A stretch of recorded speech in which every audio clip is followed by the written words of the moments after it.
আসসালামু আলাইকুম এভরিওয়ান। আজকে হচ্ছে 22টা রোজা এবং 23-এর রাত। সবাইকে মুবারক 23-এর রাত।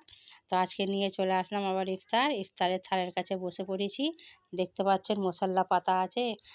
এক্ষুনি কোরআন তেলাওয়াত করেছি, কোরআন তেলাওয়াত করে বসে পড়েছি। এই যে একটু পরে আবার কোরআন তেলাওয়াত করব।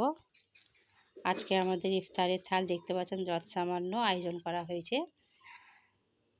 আলু গোল গোল চাকা করে আলুর চপ করা হয়েছে, সেটা শুধুমাত্র আমার জন্য। ওইটি আমার আব্বার থাল। এখানে পেঁয়াজু করা হয়েছে, ঘুগনি আছে, শরবত আছে। আর এটা হচ্ছে বেঙ্গলের কেক, মানে বেঙ্গল কোম্পানিতে তৈরি হয়। খুব সুন্দর কেকটি খেতে, এই জন্য আজকে ইফতারিতে নেওয়া হয়ে গেছে। আমার আব্বাজি বললো আজকে কেক খাবে, সেই জন্য।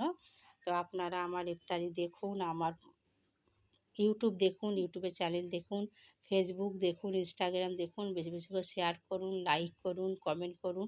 অবশ্যই সাবস্ক্রাইব করতে ভুলবেন না। আপনারাও রোজা করুন, আমিও রোজা করি। আল্লাহ হাফেজ।